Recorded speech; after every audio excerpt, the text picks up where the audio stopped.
You're listening to the Road to Wisdom podcast, weaving stories told by wonderful minds about all things motherhood, health, intimacy, politics, nature, and everything in between. Join us on an adventure discovering unique experiences that we can learn from to enhance the ways in which we live. We are your hosts, Chloe and Keshia.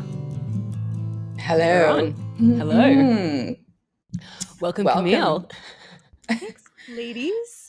We're actually guys, but definitely ladies. We're definitely women, no confusion. I'm so excited to talk to you today. I feel like we've been virtual friends for years now and we've never met in real life, but we do know each other deeply. Yeah, there's these kind of relationships that just click from the start, and I just knew you from first moment I hit follow. Yeah, I remember reaching out to one of our mutual friends from when you lived in Oz, and I was like, I met up with her and I was like, I'm just so sick of studying my naturopath degree. It's just rubbish. She was like, you would love Camille. I'm going to link you. Yeah, I like convince people to like stop their studies. Yeah. You're a channel for that. But yeah, no, I feel like I've just watched you over the last couple of years just go on this journey of full self-responsibility from when you were living in Margaret River in Western Australia, and you were like, I'm leaving. And I was like, oh, okay. You're like, I'm moving to Mexico. I don't know how I'm getting there, but I'm figuring out. And you kind of just have that mentality where you're like, I'm doing this, and you do it. And you kind of just slip into that. You're that person who, for me, when I look at you, just taking absolute self-responsibility and accountability for your actions and kind of showing up in places where people kind of struggle. And so I guess I just would love to talk more about that. And also share some of your backstory. If you want to share a little bit about just the last couple of years and who you are and what you are about. Yeah, I guess we could start in Margaret River. That was definitely a big catalyst for there's always like junctions in our life, right, that we change dramatically if we accept the initiation that is like difficulty. And being in Australia at that time with all that was going on, I could feel deeply that it was no longer in integrity for me to stay. And yeah, the way that the politics and the country were going, I just knew it, that I had to go. And the leap into the unknown, I mean, I've done it many times. I'm familiar with moving, but I have a deep love for Australia. And although I'm Canadian, I had it in my heart to like live there forever. And life said no, not literally, but energetically. And I think the more we listen to that part of ourselves, that like little knowing, the like it starts as a whisper always, and then it gets a bit louder and a bit louder. And then if you don't listen, it'll manifest in, whatever like terrible, life-changing rock bottom that you have to experience. But I've learned to listen to the whispers. And so I kind of knew, I was like, okay, I'm leaving Australia. I knew probably a couple months before I left. And me operating in that country just didn't feel right anymore. And it's not to say that it wasn't right for everyone. It really is like a personal journey. It's the same as whether you stay in a job that's no longer right for you or a relationship. Sometimes the answer is like work through it and stay, like persevere. And then sometimes it's stepping away. And for me with Australia, I knew then it was stepping away. And so I had the calling to go to Mexico. And yeah, like you said, it was not an easy journey there, considering my medical status. And 4 continents, 60 hours. Yeah. Can I interject? Camille, so could you give us a quick timeline of when all this was happening, just to put it into perspective for everyone listening? This is hilarious that you're asking me to timeline something. I'm like so terrible with dates and times and timelines. Okay. In one time. Yeah. No, I think it's maybe I'm going to blame it on being like in my feminine. I'm just like, whatever, something happened once. Okay, it was at the end of 2021. I'm pretty sure. Cool. It was December, I believe. Yeah, wow. Yep. And yeah, I spent the whole pandemic in Byron and then drove across to Western Australia, kind of trying to just feel free. A dance of the inner world work and the outer world, like, they kind of are co-creating together. And yeah, eventually I just got the ping that I had to go. So December, I think it was actually December 1st, 2021. I might have to correct that as I tell the story. But I took this 60-hour journey to Mexico, 4 continents. Wow. Been an experience. And yeah, I got to Mexico and it was a transformative 9 months. I spent 9 months there and really took a step out. So I'm a freelance writer and yeah, by trade in the holistic health, I have clients that are natural practitioners and natural supplements and stuff like that. And then I write for my own website. But getting to Mexico was like, I think the portal into stepping really into my femininity. And I've been exploring that concept for a long time. But truly that like place for me, I think energetically and astrologically, I've looked at my astrocartography since, and it's really like the place to do that work for me. I stepped out from behind the screen and I felt really familiar there, like behind the written word, especially. Like, you can edit what you say. And even though I didn't have to do that much, it was like a safe place for me, the written word. And then Mexico, I just kind of broke free from all of that. And I really give credit to the trusting of the intuition that that's where I was meant to be, as opposed to the force of like, no, I want to make Australia work, which I think we do in a lot of places. I know for me, I did that in my last relationship, which was also coming to an end in Australia. There was a lot of endings for me. And so in trusting that intuition, Mexico like opened up so much in me. I started hosting ecstatic dance, working with women one-on-one, hosting women's retreats, and just like everything flowing so easily and finding a kind of peace in myself, I guess, too, that I hadn't experienced in partnership. And this longing, I think like many women have, to be in partnership, but self-abandoning like nobody's business for years and years in partnership. And then doing this deep work on myself to find what it meant to be in my feminine, the temazcals and the dance. And I mean, so much. Mexico really held me. Oaxaca is where I was. And yeah, then I met my partner. He slid into my DMs with like extreme certainty that I was the one. And 4-minute voice note was the first thing he reached out with. Wait, straight up, 4-minute voice note. Mm-hmm. Wow, I hope you kept that. Did you? We've listened to it together since. I definitely still have it. That's amazing. Yeah, and then I moved to Austin. We like very quickly he came to Oaxaca for 10 days, and within 2 days we were looking for a place to move in together, and that was like I guess 7 or 8 months ago now. And I live in Austin, and I'm still doing a lot of women's work, women's circles. A lot of it's been taken online now because I'm still getting adjusted to the city life. And yeah, that's, I guess, in a nutshell, my past few years. So prior to that, with your work, what Mhm. do you typically see? Like, what does a day in the life of your work kind of look like? Today, like modern Like, if day. you're working one-on-one with a woman, Mhm. what kind of work do you just I really enjoy think, doing? I think the best way to describe it is mirror work. Mhm. And the concept of the mirror, of course, is everything is reflecting you back to you. And so if you look in an actual mirror, you're looking at yourself. But if you use the concept of mirror work in the world, everything that you see is telling you something about you. And it's not always black and white. And sometimes it requires a bit of curiosity and dream work maybe, and definitely support of another person, especially if it's confronting stuff. Um, I essentially help women see themselves in through the eyes of like the world around them and the things that they believe. And I think rooted really, like, you said, well, I think we started chatting about before we started recording, is radical responsibility, is owning, who you are. And to me, that is consciousness. Like consciousness is the act of radical responsibility and stepping out of victimhood. And we do that by taking our judgments of the world and learning about ourselves. And that's not just negative. I think it's profound confronting work to see the negative judgments we have of others and turn them on ourselves, but also the positive stuff. When we see someone and we might think, that they're so confident, or that they're so beautiful, or that, they have something we can't have.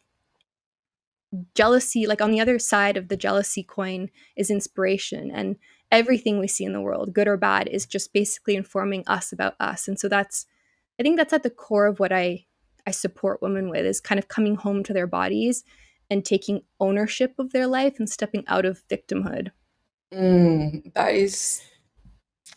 It's massive, right? Because it's so easy. Like when you're in a relationship, and I'm sure we can all relate, is when something's not going right, we're like, oh, our partner is doing this or they're not doing that. But it's the last thing you do is look at yourself in the mirror and say, well, what am I doing? Because am I the one who is at fault here? Or am I the one who is, bringing this conflict to the table constantly? It's so much easier to do that, right? I mean, Oh, totally.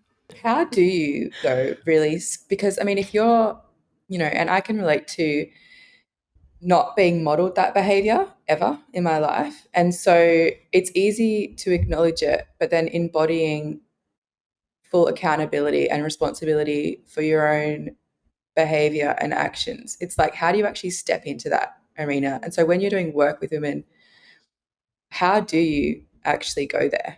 Do you know what I mean? Yeah, totally. It's definitely not a 1, 2, 3 step, right? There's no like formula. And I think part of this, especially, working with women, is like abandoning the concept of a formula, because the feminine has no formula. Like, it flows with what is. And so I think the easiest way to address healing, and it's such a huge topic, right? Whether you want to call it shadow work or healing or inner child healing, there's so many transgenerational things going on all at once, and it can be overwhelming. But the reality is, if you just take every situation that's in front of you and explore it with curiosity, especially after the fact, right? Right when you're triggered and you're in a disagreement with your partner, and you think he should do this and he thinks you should do this, that's not really the time to unpack. And especially with a partner, that's why I don't really believe at all in couples therapy. Like, the problem isn't the relationship, it's how both partners are projecting their shit into the relationship. And so after the fact, when, everything's said and done, finding a container, and I think it is really appropriate for women to work with women and for men to work with men, and for women to sit in circles. Like, it's not just one-on-one, it's really, there's a place for so many different types of mirroring. Women's circles are awesome because it's less confronting. You hear yourself through the stories of every other woman, and you're like, oh yeah, I do that. Like, oh, well, yeah, that's, I needed to hear that. But in the one-on-one container, just taking situations as they come, one at a time, and with curiosity unpack them. I think questions is like the biggest tool that I use with women, not to be like, oh, you should have done this, or wouldn't have been better if you did that. And of course, like, sometimes I slip into that, right? Like the hero archetype, wanting to like bestow the answer onto people, which just never works. But asking the right questions, and there's a lot of different work. Like, Byron Katie has a great tool. Her work is called The Work. It's like trademarked as The Work. And one of the questions she asks is it true? And then if you work your way through her work, at the end, you turn around the judgment. So an example is, if you think like, you're in a disagreement with your partner, and you're then unpacking it later with me, and your judgment of him is, well, he's so impatient, like he's just too impatient. And with humor too, I think, is a great tool, because it helps pierce through like how, the ego just wants to hold on to that thing. Like, well, he was being so impatient with me. Like, he was just trying to brush it off. And, just to press pause too, men and women think differently. Like, we operate completely differently, and we love to pretend that like men think like women and vice versa. Like, we really, which is beautiful. Like, that's how we co-create life, the yin and the yang, the riverbank and the flowing river. Like, we need both to create partnership and polarity and chemistry and all that stuff. So it really has its place. But the judgment we have of the other, he's being so impatient. Well, like, just sit with that concept for like half a second. He might be being impatient, but like, are you being patient with his impatience? Probably not, if it's pissing you off. And so at the very least, mirror work can start with compassion for the fact that neither of you can be patient, so it at least brings that to the surface where you're like, oh yeah, okay, well, yeah, actually, I wasn't being patient. And it doesn't mean that they weren't, that the other person is like, it's really not about the good guy and the bad guy, but it's about understanding and then creating a bridge. I think really understanding how we're all the same. And road rage is another perfect example. Like, tell me you've never done the exact thing that you're pissed off at the other person for on the road. It's just like, it's laughable, actually. Yeah, that's That's hilarious. No, I was just going to say, and I think I've spoken to you about this before, Chloe, that I was thinking of an exact moment where lately it's been quite tense in our household. We've got a lot going on. And I've been looking at my husband when he loses his cool and just why are you losing your cool? And as I'm looking at him going, you're losing your cool. Like, I'm losing my cool while he's losing his cool. I'm like, oh shit. Oh my gosh. Yeah. And you pick up on these things and you're like, oh, okay, no. I want him to stop losing his cool because I can see that the children feed off that. And I'm at the same time, I'm thinking you're the adult, you should be holding it together. The kids are losing it because of you. And I'm inwardly losing it and doing the exact things I don't want him to be doing. And yeah. So then you can turn it around and yeah. Anyway, like you were saying, then I can step out of it a little bit and be like, oh, okay. And then as soon as I stop that inward dialogue of why is he, I notice everything diffuses. Totally. Yeah, it's insane. Or Yeah, it goes the other way and you say, why are you doing that? And then suddenly you don't speak for a day. And when you're in that place, right, whether it's a day or an hour or whatever, you're in your head, you're like, well, he should come to me and apologize. But turn it around. You get really good when you start to see the entire world as a reflection. You're like, well, I can't just drop it and turn around and apologize. So, it might not resolve the problem straight away, but at least you can understand the other. And really, there can't be war when you understand. You can't connect with someone. If you're connected to them, you understand them, you can't be at war with them. You can at least have compassion for the fact that neither of you have the capacity or the tools to bridge the gap, but it no longer becomes their fault. And so by stepping back into that place of power where you're no longer the victim, you may have some shit to deal with, you may have some things to figure out, which I also work with women on, tools and what they need, and a lot of coming home to the self and the softening and getting back to the creative flow and nurturing themselves. And there's so much, there's a lot to it, but I think, yeah, at the core is that radical self-responsibility that if you can't own that nothing is happening to you, and that typical saying, everything's happening for you, if you can't acknowledge that and own that, then yeah, you become a victim to life. And you might get really good at acting conscious, right? Giving the right things and saying the right things, and you might even look the part, but you won't have inner peace. And so at the end of the day, you can look feminine and you can dress feminine, you can have the flowy hair or whatever and wear only linen, but at the end of the day, having inner peace is what to me is health. And I think that work, it's profound work, and it's definitely worth it because I've come full circle. And I did not have this, for the many years of my life where I kind of just dwelled in well, if he just, if my ex, if my ex just did this and then we could be happy, and if he just did this work, or if he just did trauma healing, then finally we'd be happy. But any judgment you have, I had trauma healing to do, I had to own my role in generating every situation in my life. And then when I did that, I found inner peace. Not all the time, but there's still the stuff, there's always the stuff, but the core wound for me was relationship. And so you can apply the mirror work to any dynamic of your life that needs addressing. And yeah, I came out of it. And so I know for a fact everybody can.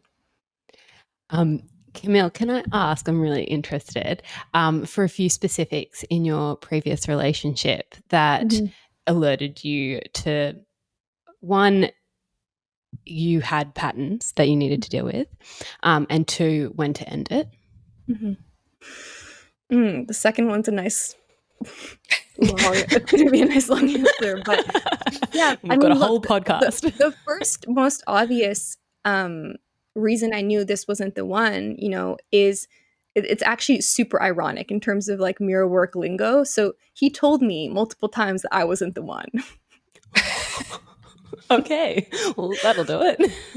But it didn't do it. I was like, in my head, I was like, well, he's got, and look, it's a dance, right? It really is, because part of partnership is holding space for the imperfections and the hardship that is relationship. Like for me, relationship is a container in which both partners heal, right? We all have wounds, we all have stories and self-limiting beliefs. And the container of relationship really is so powerful to heal in. And so with my ex, I could see the wounds like very clearly. I knew they were there. I was his first partner despite him being 37. Like there was a lot of stuff there. But the dance of that is at some point turns into self-abandonment. It's kind of like fool me once, shame on you, fool me twice, shame on me. Like there is at a certain point believing what they say. And so I, because of chemistry, believed he was the one. And so I would ignore when he would tell me literally like point blank, you are not the one. Which in hindsight, is like always 2020. And now I would absolutely agree with him. But yeah, there were a lot of points in that relationship. I had been celibate for years prior to him. So in many ways, he and I were very similar. And yeah, the fact is that I had desires in partnership that weren't being met. And the big one, which is the starting point of relationship, is deep commitment. If you want a committed relationship, it requires both partners to say, I'm in this. Like I'm committed to you. And yeah, he never did that. And so for a couple of years, I decided that to not believe him, basically. And so that was my work, was to unwind. Like, and I knew really from the start, like if I had to be completely honest, and I won't make the story too long because it could go on and on and on for like 5 episodes. But I was meeting parts of myself every time we broke up and having to really question my beliefs about myself in partnership, my desires, and how very quickly we slipped into like a mother-son dynamic, right? Where I was like, come on, like if you just do this, we can finally like be partners. And that is not hot. Like that doesn't. It isn't? What? No. Yeah, I mean, it could arguably be used in some scenarios. I mean, I guess it depends what you're into, right? Totally. Apparently, there's a whole like level of no, I won't go there. Okay, continue. Well, I'd been studying so many of these teachers, right? David Data's work, Julia Allen's work, all these different people teaching about conscious partnership and what is possible. And so having to piece together the fact that I had this desire in partnership, and I have a lot of compassion for that version of myself because we are not mirrored healthy relationship for the most part. Like what we learn about love is from our primary caregivers. Like that is love. We're like mom and dad, or whatever version of caregivers you have, that is love to us. And so all the dysfunction becomes imprinted on our nervous system. And typically like we're playing out patterns that we've seen growing up. And so I had to unwind a lot of things. And, that looked like a lot of different modalities, a lot of dance and neurotraining and Temescal and really years of somatic therapy and just kind of little by little, without force, picking it apart to the point where when I closed the door, it wasn't forceful. And that's actually something that I work a lot with women, is not using force when it comes to stopping behaviors that aren't healthy. I think too often there's this like hustle mentality when it comes to healing, and like just the quitting cold turkey, for example, or well, he's bad for you, so just block him all, all the platforms and move on. The reality is I participated in the pattern as much as he did. And if I was just to close it off and move to the next person, like it's his shit, it was both of our shit.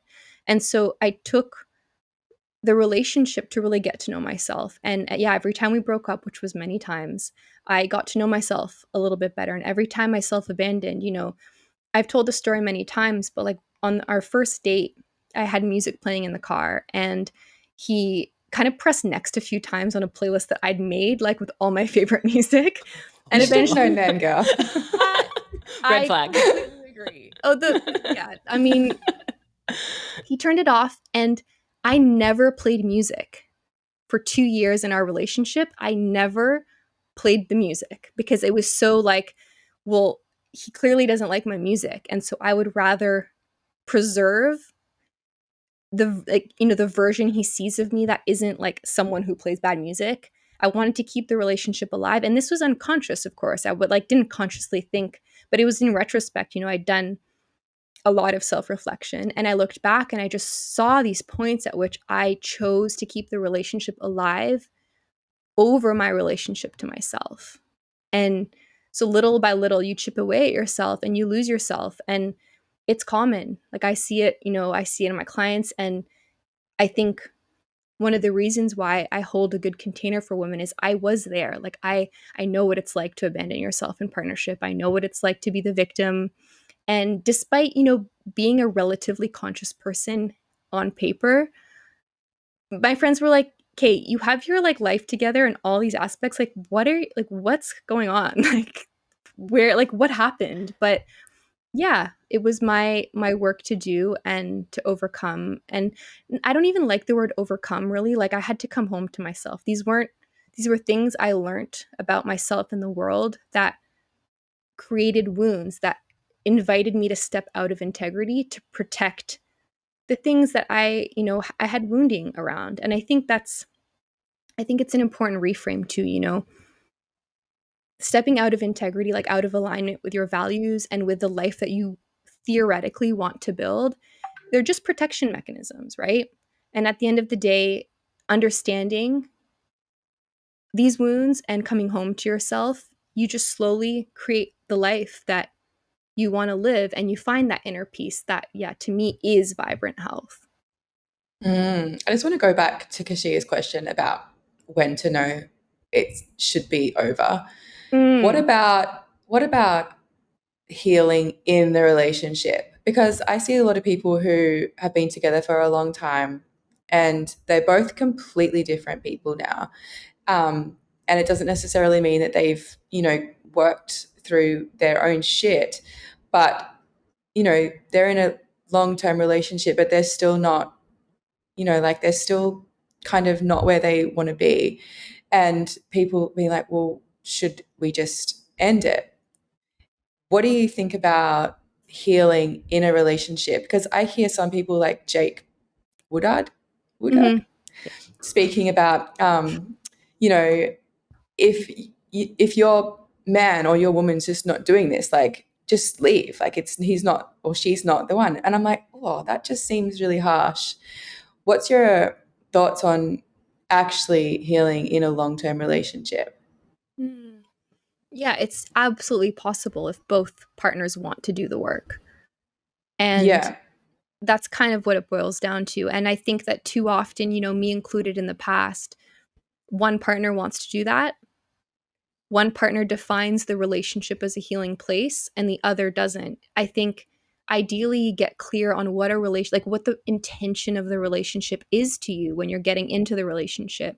But even if you're growing and, I'll speak to the person listening to this, because odds are the person listening to this is most likely the person who likes that kind of work, who sees a title on relationships and is like, ooh, I want to do this work. I'm doing this work. This relates to me. And then you might also be the person who's like, ooh, I need to send this one to my partner because he needs to listen to this. And the problem with that is that we can't change anyone. And when we start to impose that desire of like nudging people into a different direction than they're going with their life, is when we start to dismantle love. Like it's actually an act of violence against love to go to somebody else and say, hey, I need you to do this because, like you were saying about birth, but in so many ways, like we try and make the environment safe so that we can feel safe instead of, oh, it was with your partner. You want him to make the environment safe so that your children can be safe, but also, or like learn from him properly, but it's also for you and your nervous system. It's easier to be like to the other person, well, if you just do this, I won't have to look at myself because I'll feel calm because you'll be calm.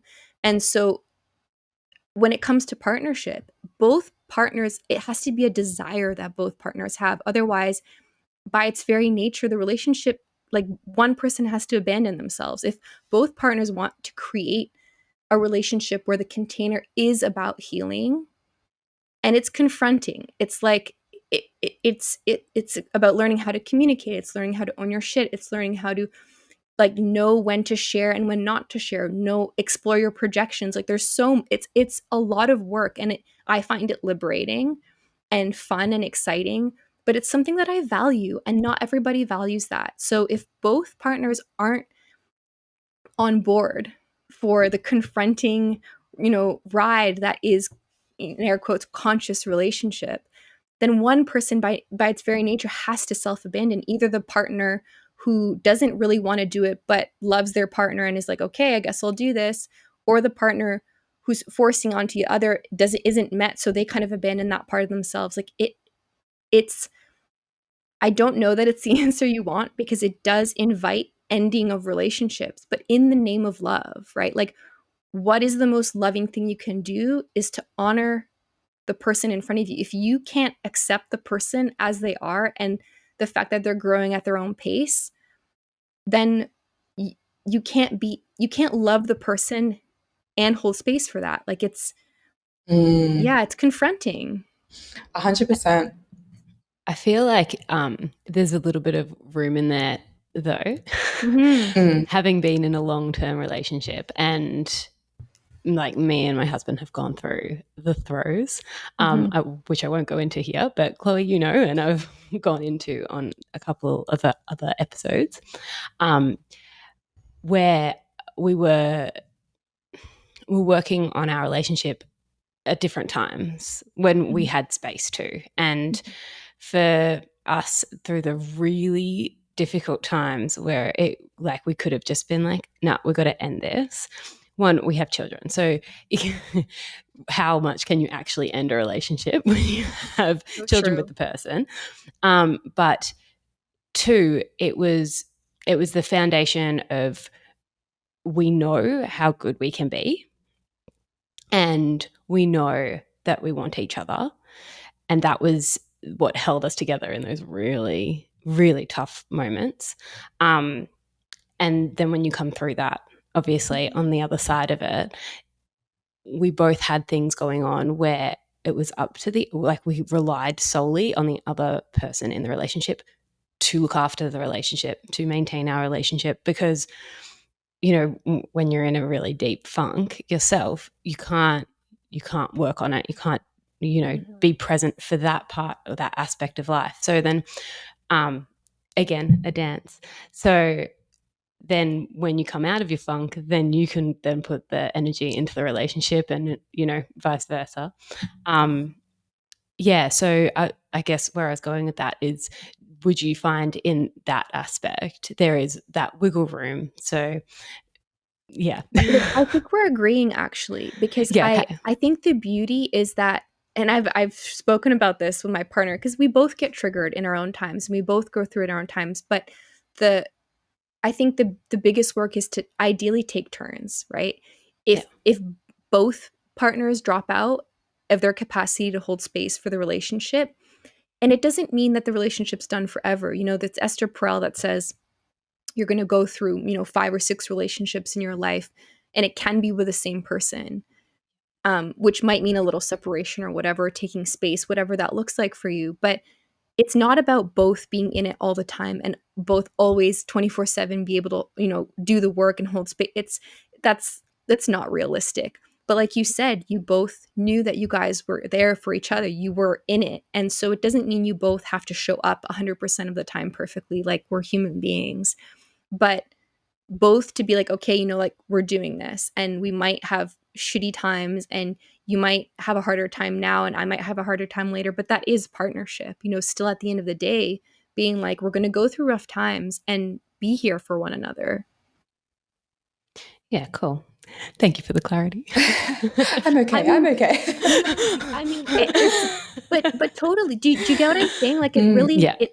I don't think to think that we're always going to be able to show up at our best all the time is the most unrealistic thing ever. I think when I get triggered and he can hold space for me and we get in an argument, it's actually the most transformative thing I've ever heard, especially considering my past. My partner, we were having a disagreement and I was the more dysregulated one emotionally in that disagreement. And he said, you know, although we're disagreeing right now, this doesn't threaten our relationship.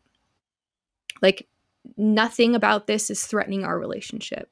And so I think, you know, as a baseline, if partners can agree on that, like, you know, we can have the craziest disagreements. I'm going to get triggered.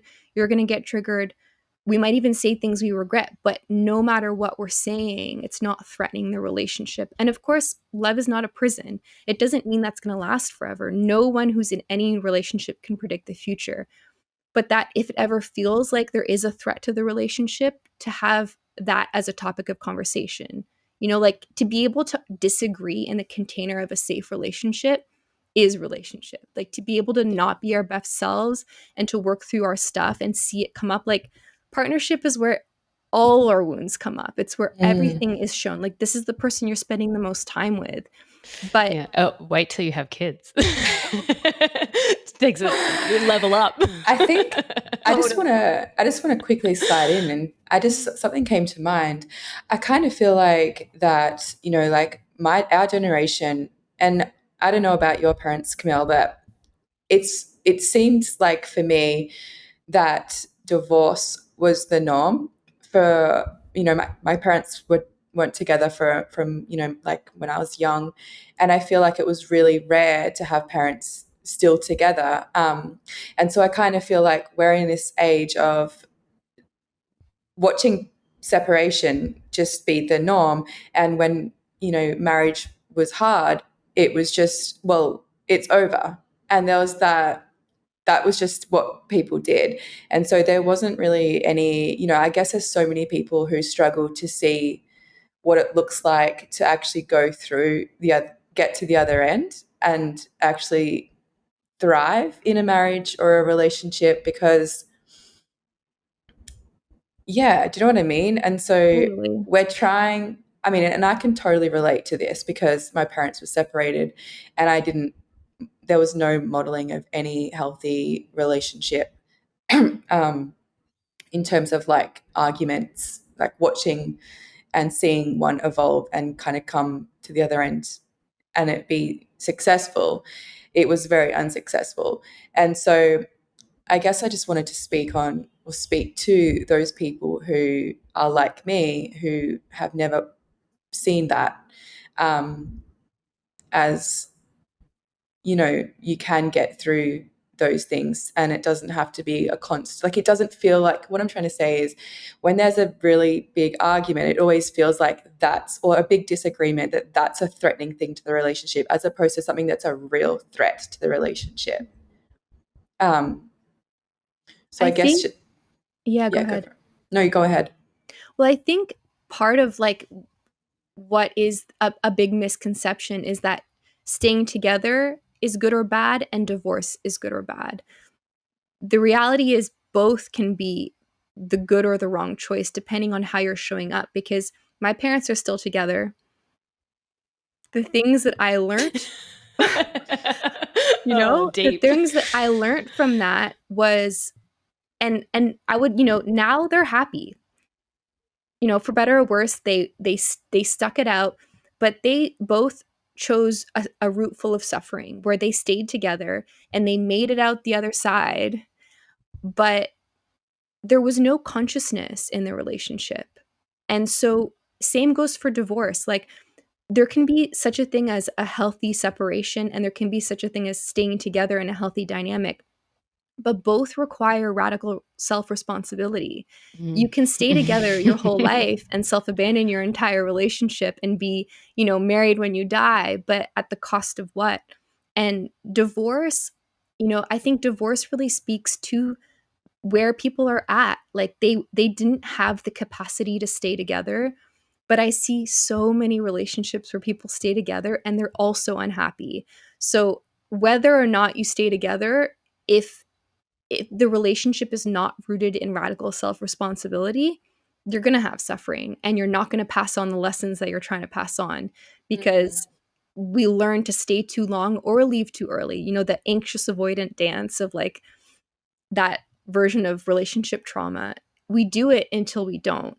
And so I think these conversations aren't to glorify staying together or separation. They're about really remembering that you create your reality by owning your beliefs, your actions, your words, and the power of that mirror work of being like, okay, what is it that I'm seeing in someone else?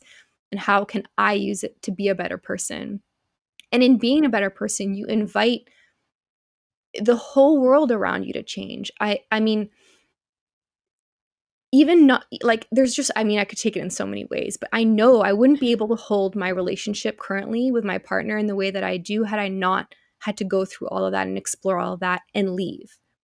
That was about me. And now it's so dramatically different, but only because I decided to take, and the word decided is interesting too. I actually don't know what spark exists within people to give them the capacity to do this work, because it's not willpower, that's for sure.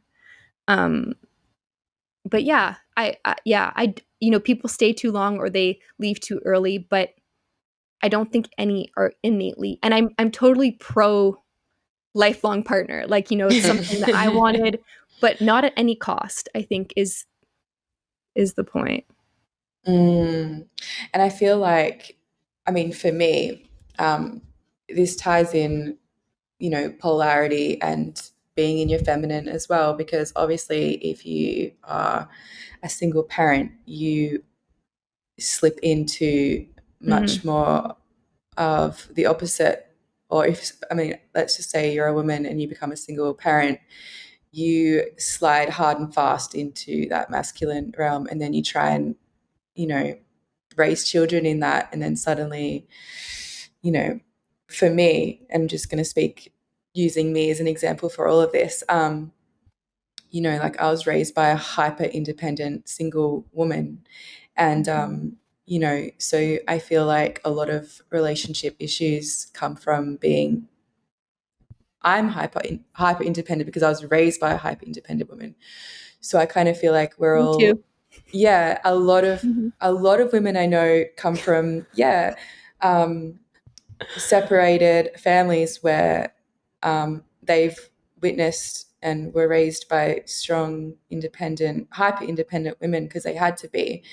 And so I feel like a lot of relationship stuff in our age is, kind of coming back or trusting the man to, not be creating those threats in the relationship, or not creating the threats in the relationship, but feel like that's what's happening. And so, yeah, I'd love to just explore a little bit on polarity for a second. Can I interject just for a moment? Because it's really interesting that you said that, Chloe, because I feel like it could be also not even just that your mum was a single mum, because my mum was in relationship until my dad passed, and she was also hyper masculine, hyper independent. She went back to work when I was, really young, and then each of my siblings, she was back in it, back at work. She had nannies, didn't cook, she was really in that masculine energy. And I feel like it was so glorified. It was a time where there was this glorification of women and like the feminist movement and all of this, where women can do exactly what men do, and staying at home and being a stay-at-home mum was like the worst thing you could do, because that's all you're doing. So I feel like, yeah, that, I mean, I probably in your situation, your mum had to take on, you know, even more of that role being by herself. But it was in an age where that was so glorified, to not need a man, to not want, like, need any help, to, you know, just get on with life, shut your emotions down, no connection to your kids. Yeah, that kind of thing was like a culturally held, glorified I feel like that's what situation. we're recovering from, a lot of us. Yeah. Are trying to be like, well, I saw that and that didn't work for anybody. And now I'm a product of that, or I hold on to a lot of those patterns, and, you know, that's my go-to for a lot of things. And there's a lot of I can clearly see that. But yeah, coming back to the feminine is something that's obviously quite, you know, it's buzzword at the moment, polarity, being in your feminine. But yeah, I'd love to talk more about that. Just how, yeah, if you want to expand on it, Camille, I know you've got a really beautiful way of talking on that. Well, yeah, same as me. My parents, you know, are still together, but my mom was definitely deeply in her masculine. She was the breadwinner. She was the one that went to work early in the morning, came back right before dinner that, you know, my dad cooked. And so I grew up in that same. I remember her saying too, like, you know, don't ever rely on a man for financial stability. And that was just passed down from my grandparents, who, you know, they're from France and they went bankrupt when my mom was 2 years old. And so she has all this wounding around money and fear and, again, protection mechanisms, right? Like, I think you can take it to the aspect where our patriarchal society, you know, has all this, but like the evil nature of like control and all that stuff, but it really, I don't think, serves us that much. I think all our patterns are protection mechanisms. You know, the idea that you have to be independent to protect yourself and to be safe is a like a low a low vibration or low consciousness version of what it means to be safe, because it's things that our mothers experienced in their life, or that our grandmothers experienced, or that their mothers, like, it's a transgenerational pattern. And the beauty is that we get to reclaim this and say, you know what, this isn't working for me. And I think the question that I lean on time and time again in my own life and with clients is like, is this serving my highest good? And again, back to healing these big patterns is just moment to moment. Like, if you're faced with going left or right, being curious about both directions. You know, is this serving my highest good? Do I actually want this? You know, when it comes to coming home to your feminine, who are you? You know, what do you value? What do you want for your life? These like seemingly simple questions, but if you actually have to answer that question, most women have no idea. They know maybe what they don't want, and that's a great place to start. You know, looking at things and patterns that are not working for you is a good kind of reference point. But getting clear on who you are as a woman, what do you value, what's important to you, and then noticing where in your life you're not aligning with those values. I think that's kind of the work of consciousness, is taking responsibility for the times in which you say that you value X, but you keep doing Y. You know, you might value truth, but you know, lie all the time, even in little ways. And kind of just getting curious about the relationship between who you believe yourself to be and who you want to be in the world, and then how you actually show up. And, you know, if we're healing the feminine, not using force, like the feminine is not forceful. And so a softening into this curiosity of like, well, you know, if you notice this, you want to be doing this, but you do this, don't just try and stop doing it, because that fails to understand that everything we do is a protection mechanism, everything we do is a coping mechanism. And if you introduce force when it comes to healing things and fixing things, it's a very masculine way, like the fixer, you know. So as opposed to fixing, really, to me, I prefer the concept of unraveling, like unwinding the patterns gently and softly. You know, back to that question about when is it time to leave. It's time when it's time. it happens when it happens.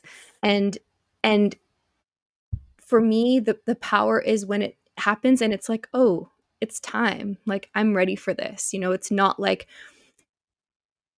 I should have done this years ago. It happens when it happens. And I think that the more soft you can be with yourself in that process, the quicker it happens. Like, that's the paradox of most things. But yeah. Yes, so much to download. I'm definitely a fixer. Is anybody else a fixer?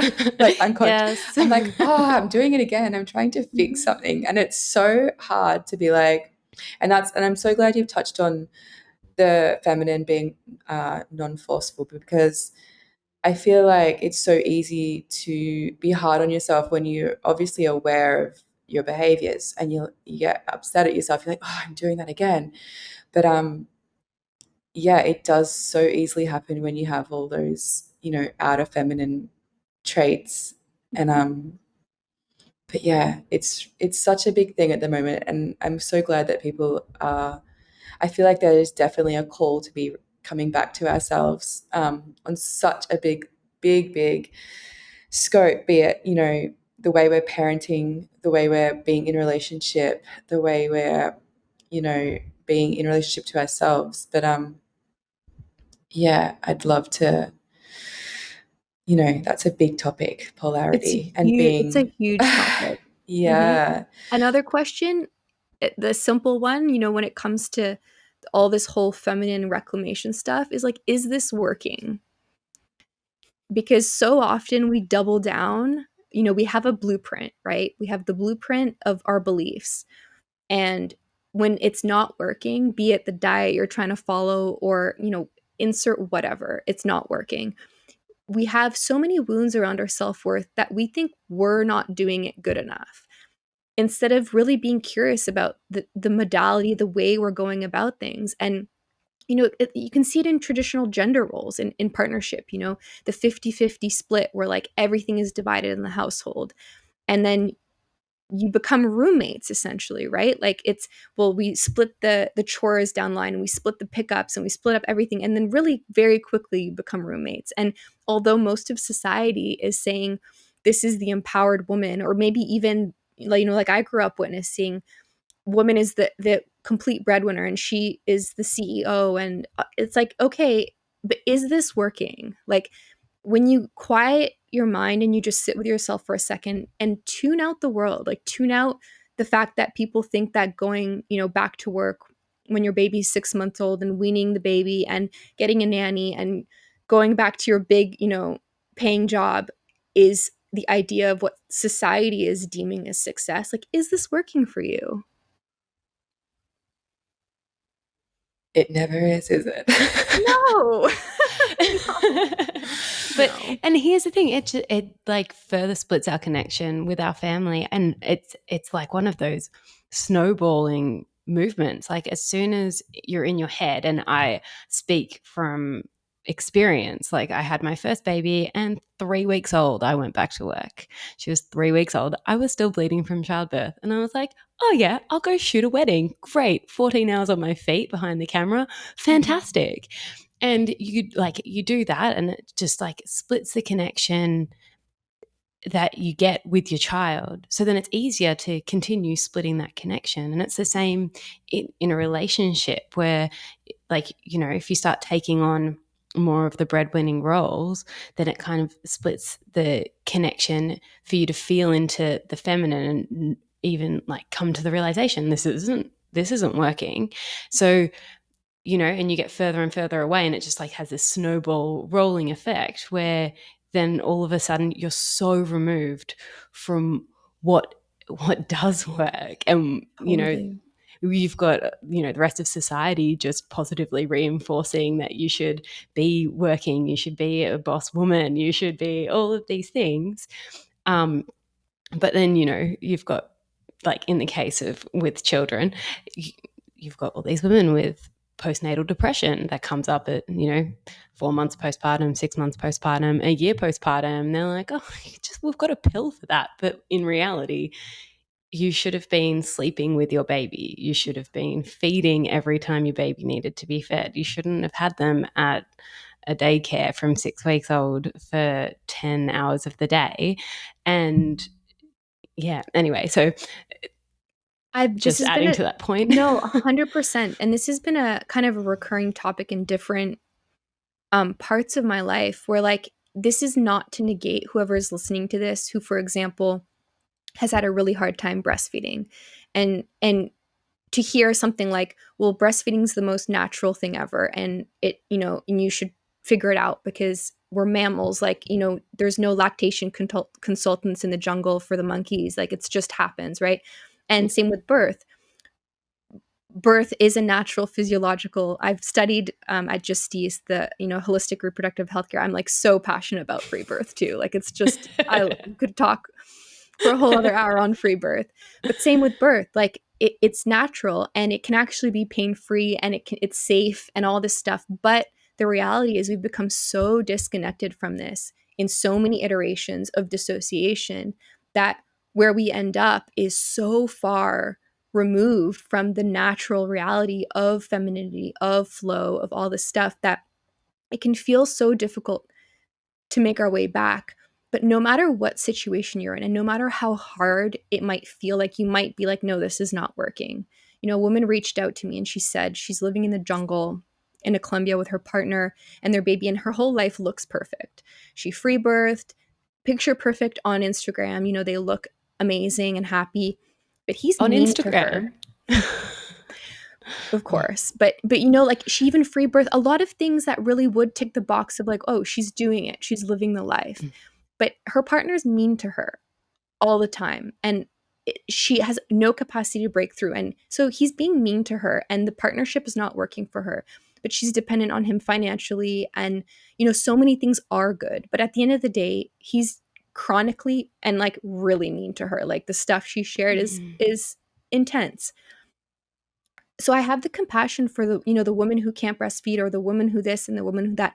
But like, it requires trusting life and knowing that if something is not working, to figure it out. Lean on community, lean on sisterhood, lean on family. We have social media, reach out to people, connect with people, like create, you know, if you're a single mom, find a masculine role model to help support, you know, that, whether it's through sport or through school, like there's always a way. And sometimes we have to get more creative, but I truly believe that every woman can come home to her femininity. It might require creating something that doesn't exist in our society very often, but it's always possible. And coming home to these more, you know, communal type supports, which you do see, we're coming back to this, the meal trains after birth, and it is happening, but it also requires a leap of faith, because odds are, if you've stepped out of a deviation for long enough, your whole life is going to seemingly crumble. Like, if you to honor yourself, if all the structures of your life exist to prop up what is not working, it's all going to have to be dismantled. But on the other side of that is that, like, infinite potential of you living a happy life. And I think same as me in my past relationship, I'm speaking from experience. We try and protect structures that are not working. In the name of what? Like, of the fear that the next thing could be worse, but like, you're living in a bad situation. Oh, there's so much to go on here. I know. I would really love, Camille, now to hear from you how your current relationship is, and how this, you know, I've seen some things on social media where I almost want to be in your relationship.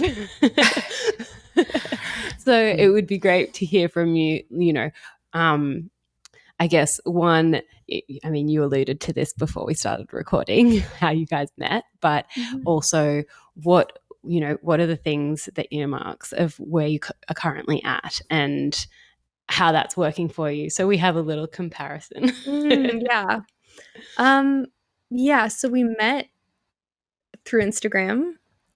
He reached out to me on Instagram through a nice long 4-minute voice note, as I shared with you before we started recording. And yeah, from the start, it was very different because there was a a grounded certainty that we would likely be good partners. And already, you know, from historically where there was really no kind of commitment, no kind of like direct claiming, you know, back to that feminine masculine pole of like, I think the word claiming can be distorted, but I think every woman wants that, you know, to just be chosen fully. And so it started like that. And we started talking a little bit, and very quickly into phone calls, and spoke for many hours. And then he visited me in Mexico, and within 2 days we were like, this is it. Like, Wait. Yeah. So wait. And he visited me in Mexico. Where is he coming from? Was he in Mexico? He was living in Austin. Oh, so he just you know, just took a little trip to Mexico to meet you. Oh, well, you know. That's not romantic. Not even a little bit. Swoon.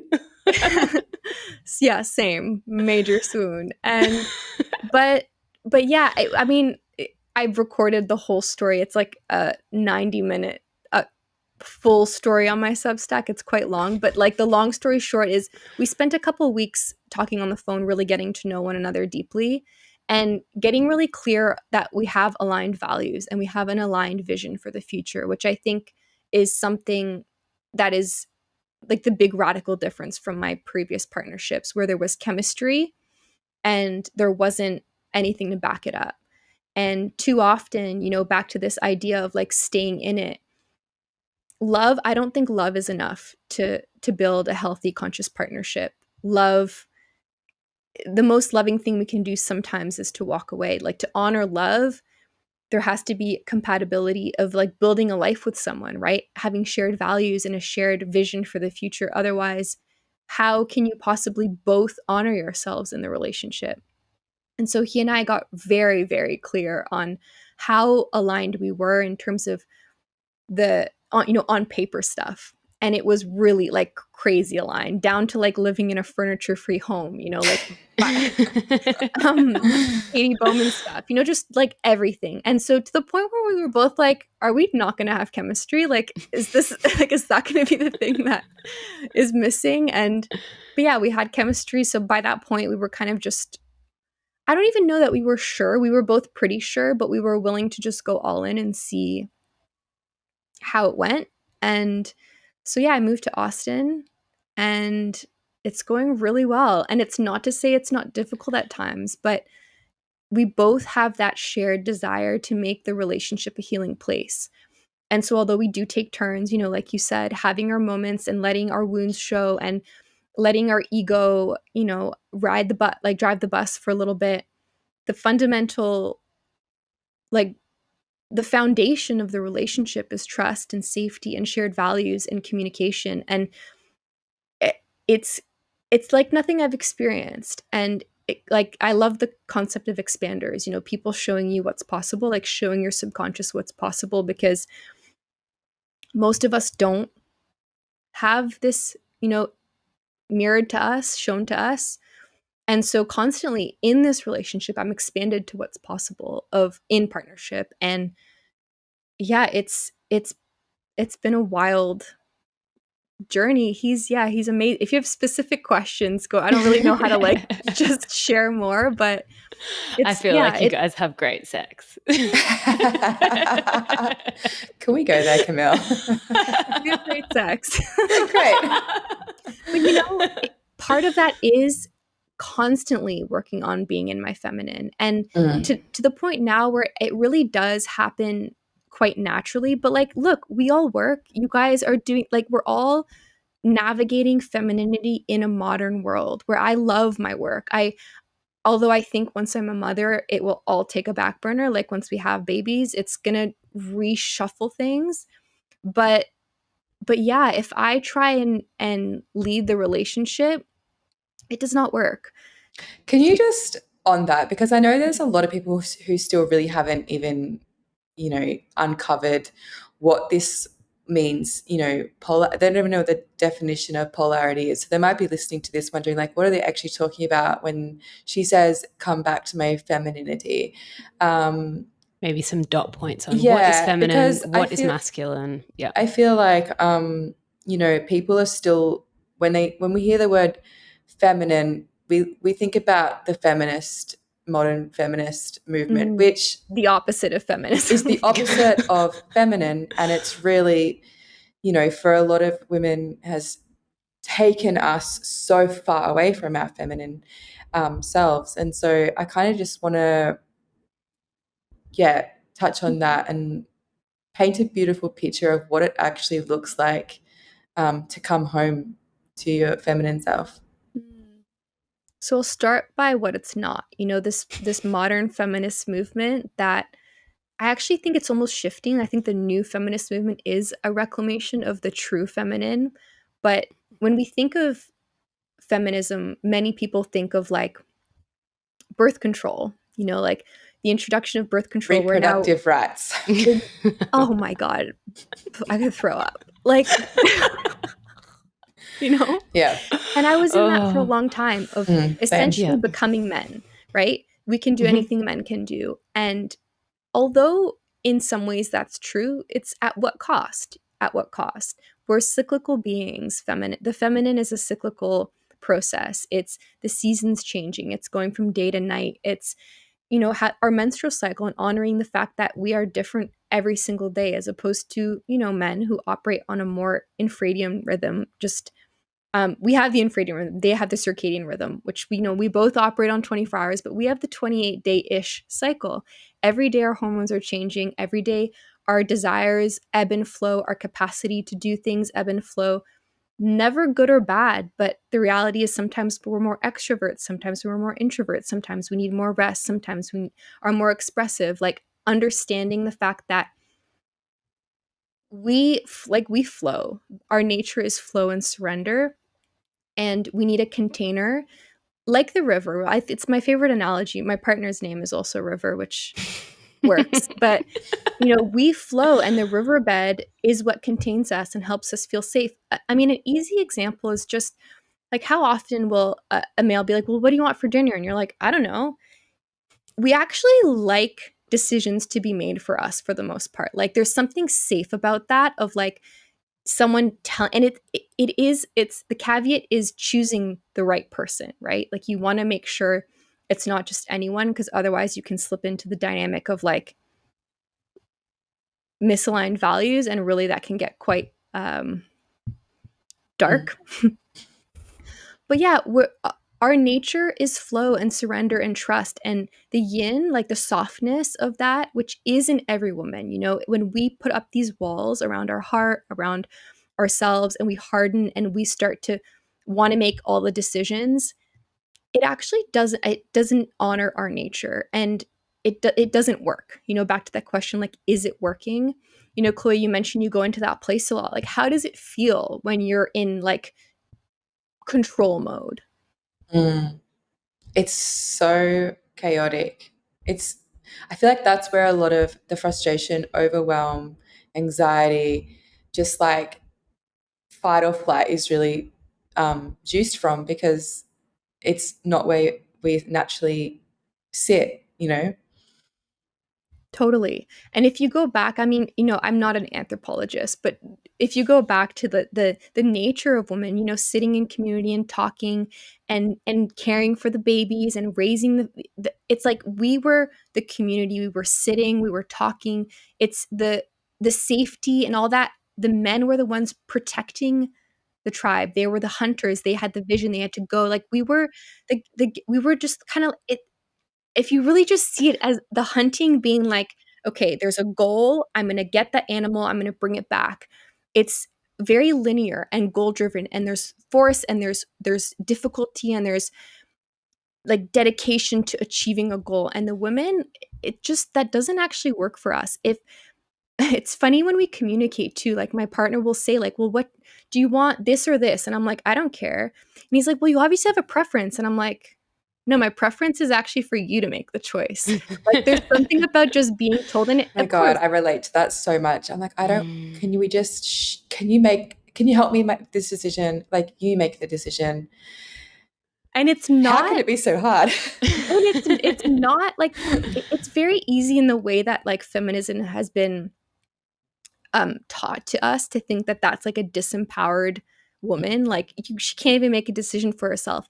But it's really not about that. When when a man and woman come together with that shared vision and aligned values, we work differently and we offer different things to the partnership that can actually perfectly honor both partners when we honor our nature. And so, yeah, coming back to that, like, who am I? And it's not that every woman is the exact same. We're definitely not.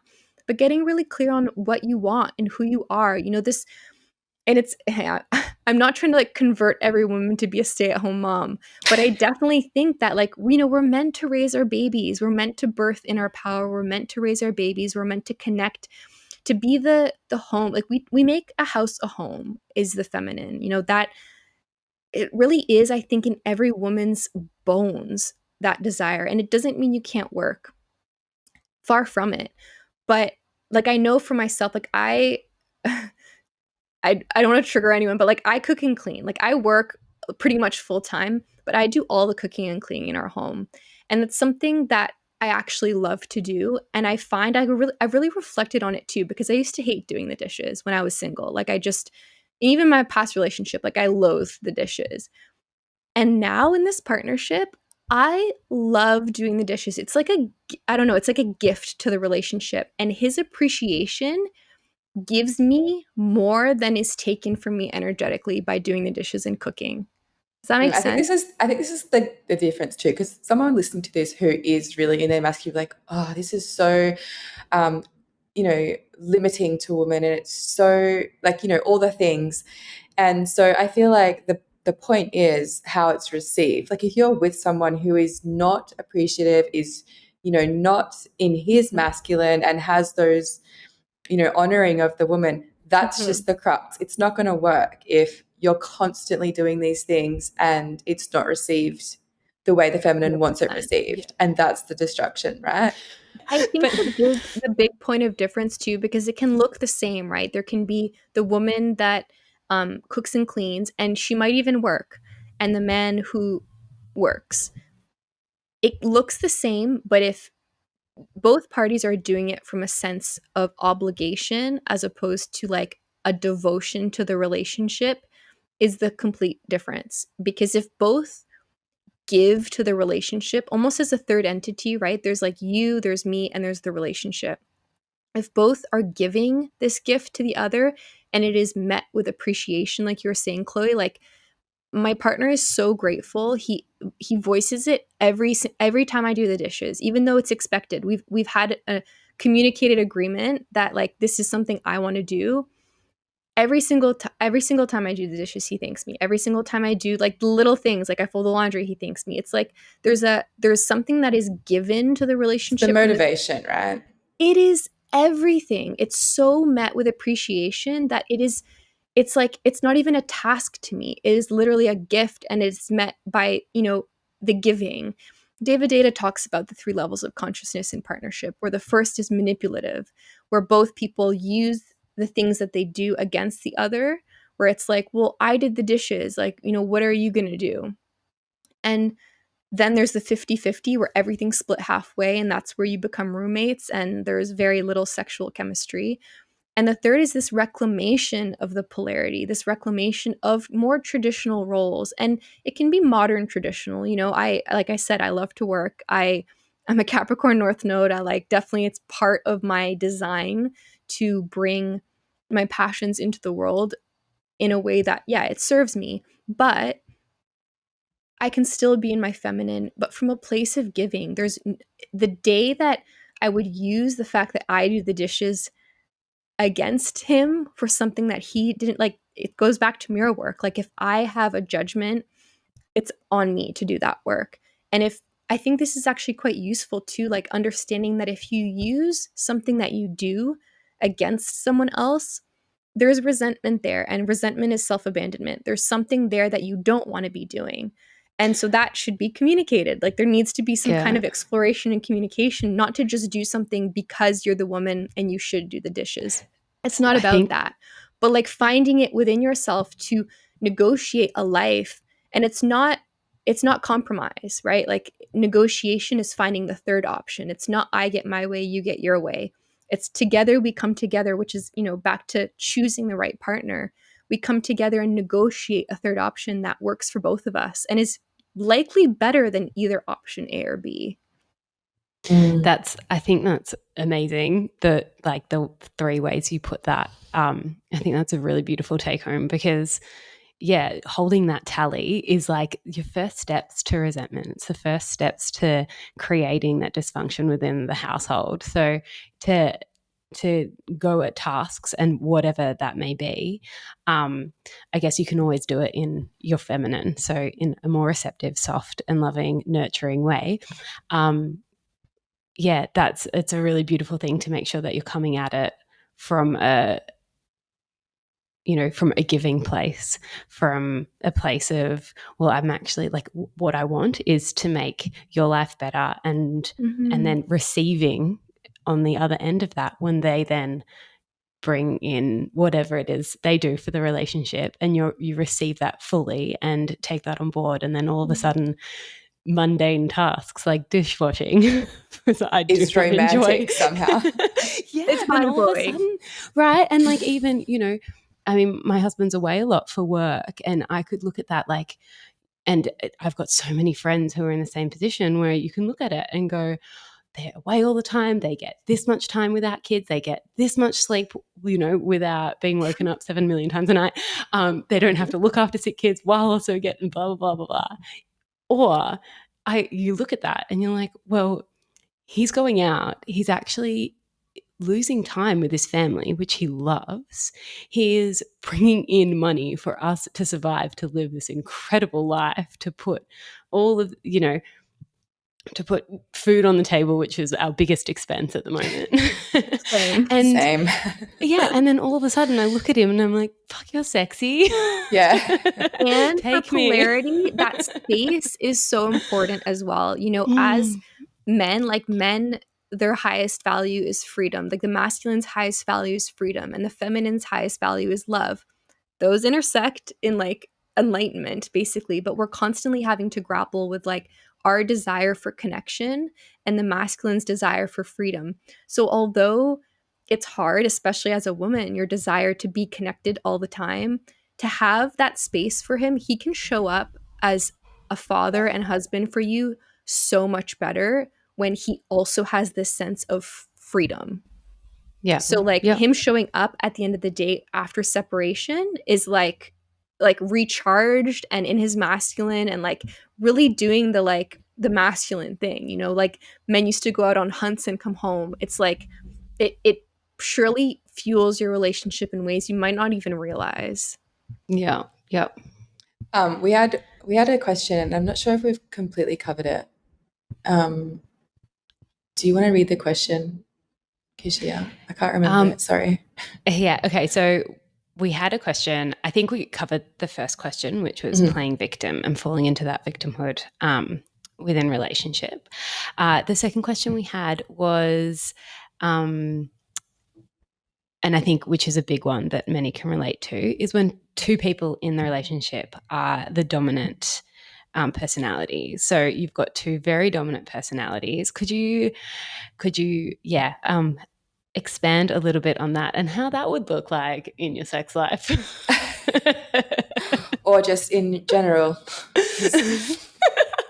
It would not look good in the sex life, that's for sure. I mean, we've kind of touched on polarity, right? And it doesn't mean that though in like the bedroom that you can't take turns with dominant energy and submissive energy, but in partnership, if both people are showing up as the dominant, as the masculine, as the yang, you butt heads because you need the polarity, the flow of, two types of dynamics to actually create chemistry and, back to that negotiation of two people honoring themselves in alignment with themselves. And so, assuming, and this, this exists in same-sex marriages as well. There's always a polarity. There's someone who's more in the masculine energetic and someone who's more in the feminine energetic.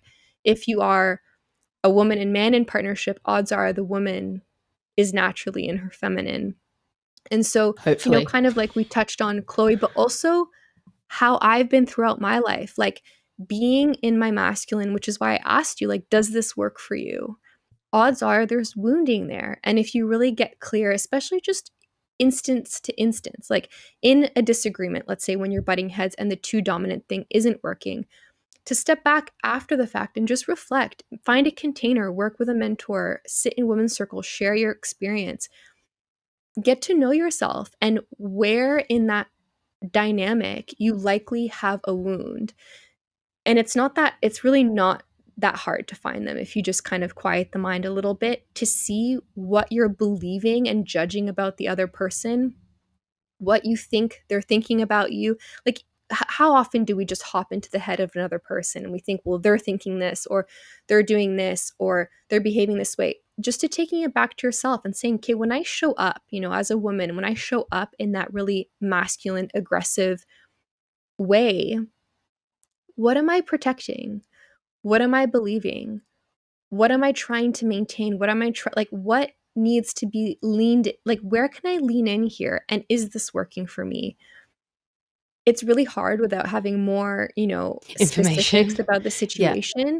But the reality is, women, when we operate from that way, most of the time there's a wound. And it's a great thing. The way that we're showing up is a protection mechanism, but is it serving you? And is it working? And then if it's not, this is the hero's journey. Like, we all come to the human experience with wounds and things to overcome. If life was perfect all the time, it would suck. There's actually studies on relationship where, like, if you have a certain amount of negative to positive experiences in the partnership, it ends. I forget what the ratio is. It's a high amount of negative experiences to positive experiences. But the opposite is also true. If it's always positive and no negative, the relationship also ends. We learn from our partners, like, we grow, we butt heads to learn about ourselves, to learn about how we operate, not only in partnership, in the world. And so I would invite curiosity if there's two really strong energies that are butting heads, of where you can soften and, in a way, without force, understanding yourself. What happened in your life? What's your birth story? Like, learn about your red thread. How were you born into the world? How might that inform how you think about the world? What was your first period like? There's a thread, and every time you bleed and if you give birth, how was that experience? How might that relate to how you were born? There's so many angles at which we can heal that are just a part of what we have to do if we want to find inner peace in this life. If we want our relationships to thrive, if we want to not pass down the transgenerational trauma onto our own children, not that it's ever too late, even if your children are fully grown. Imagine, like, your own parent coming to you and saying, which my mom has apologized to me, as an adult. She said, like, I parented you unconsciously, and she's apologized. And so it's never too late to do the work, to heal the relationships, to heal the wounds, to find inner peace. Oh, that's beautiful. I just realized that we have been talking for a solid hour and a half. So we might wrap it up there, unless there was any last things you wanted to talk about. I just want to direct all of our listeners to Camille's Substack, because she used to share this juicy stuff on Instagram, and now she realized that it was way too valuable for Instagram, which I completely agree. So your Substack is full of this amazing stuff. So you all should go listen. But it's a different else? platform. Yeah, there's just more opportunity. Instagram, I mean, for better or worse, it's amazing, and the algorithm, I just can't anymore. Like, you try and put effort into, like, creating something useful, and it kind of just disappears, and who knows what. You have to use all these. I just, like, it's like TikTok. We're navigating that at the moment. Have fun with that. Yeah. Yes. Just jump straight onto Substack. Yeah. But we'll link to how people can get in contact with you if they wanted further information, Camille, and also to see your world of offerings, which are beautiful. Thank you. Yeah, but I feel thank you so much. there's going to be an episode 2, 3, and so on. I would be honored. You guys can come on my podcast too. We can just kind of keep the conversation going. Just Let's keep do that. chatting. Oh, amazing. Thank you so much for joining us today, Camille. It's been really eye-opening and you have shared so many gems with us. And yeah, it'll be great to hear our listeners' feedback for part 2. I'd be honored to come back. Amazing. Thank you. All right. Thanks for tuning in to the Road to Wisdom podcast. To join the journey, you can follow us on Instagram at theroadtowisdom.podcast and at www.theroadtowisdompodcast.com. Don't forget to subscribe and leave a review. We look forward to seeing you next week with more juicy content.